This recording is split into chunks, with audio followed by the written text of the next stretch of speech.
नमस्कार. परीस फाउंडेशनच्या या विशेष भागात तुम्हा सगळ्यांचं स्वागत आहे. आज आपण एका अशा विषयावर बोलणार आहोत जो जवळपास प्रत्येक घरात चर्चेचा आणि कधीकधी वादाचाही विषय ठरतो. तो म्हणजे व्हिडिओ गेम्स. तर मग ही खरंच एक डोकेदुखी आहे की आपल्या मेंदूला चालना देणारी एक छुपी शक्ती? चला आज याचा शोध घेऊया. हा आवाज अगदी ओळखीचा वाटतोय नाही का? अनेक घरांमध्ये मुलांना हा संवाद रोजच ऐकावा लागतो. बरं, तुमच्या घरातही हेच चित्र रोज दिसतं का?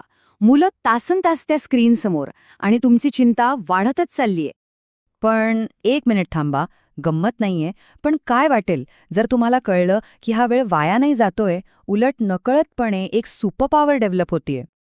आज आपण काय काय बघणार आहोत ते सांगतो. आपण घरातल्या या नेहमीच्या वादापासून सुरुवात करू.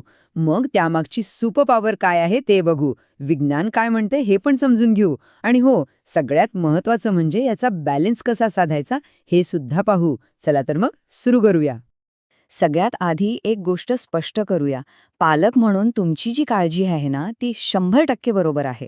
शेवटी कोणत्याही गोष्टीचा अतिरेक हा वाईटच असतो आणि मुलांच्या आरोग्याची, त्यांच्या अभ्यासाची काळजी वाटणं हे अगदी स्वाभाविक आहे.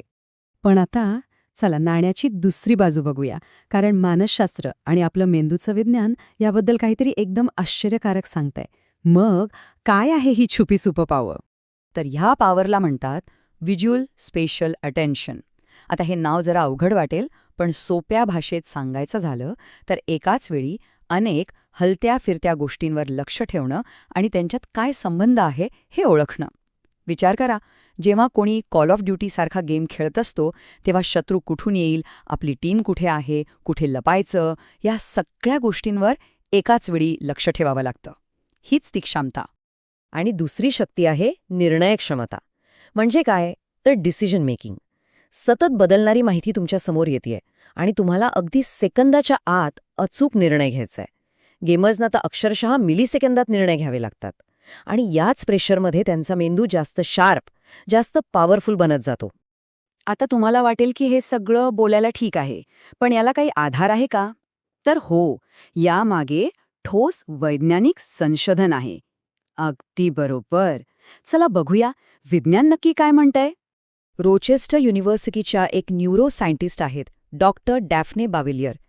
त्यांनी यावर खूप महत्त्वाचं संशोधन केले आणि त्यांच्या मते जे लोक ॲक्शन व्हिडिओ गेम्स खेळतात त्यांची दृष्टी आणि एकाग्रता म्हणजे कॉन्सन्ट्रेशन हे इतरांपेक्षा खूप जास्त चांगलं असतं. आणि हा आकडा बघा, हा तर खरंच थक्क करणारा आहे.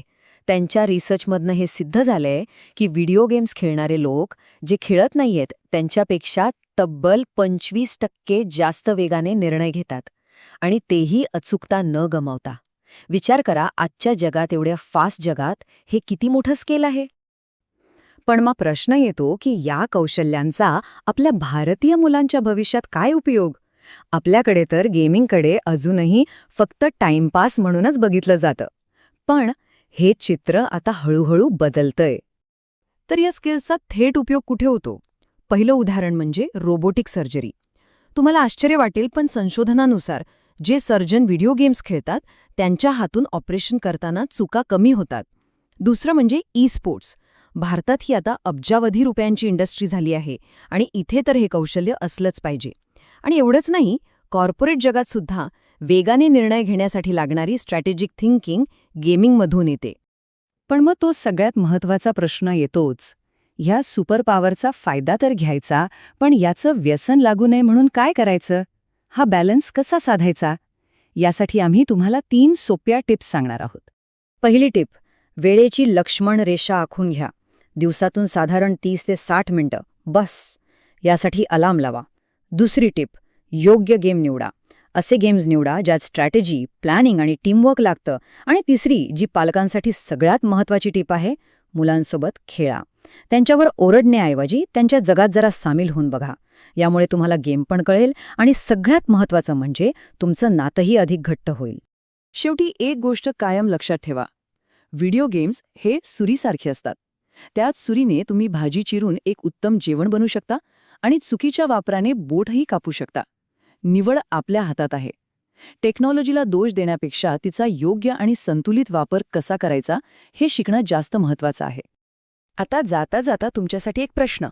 तुम्ही कोणता गेम खेळता किंवा तुमची मुलं कोणता गेम खेळतात आणि तो खेळताना तुमची एकाग्रता किंवा निर्णय घेण्याची क्षमता वाढल्यासारखं तुम्हाला कधी जाणवलंय का? यावर नक्की विचार करा. आजच्या या विश्लेषणात सहभागी झाल्याबद्दल खूप खूप धन्यवाद. तुम्हाला अधिक माहिती हवी असल्यास स्क्रीनवर दिलेल्या क्रमांकावर डॉक्टर अजित पाटील यांच्याशी संपर्क साधू शकता. मनाचे खेळ, परिस फाउंडेशन.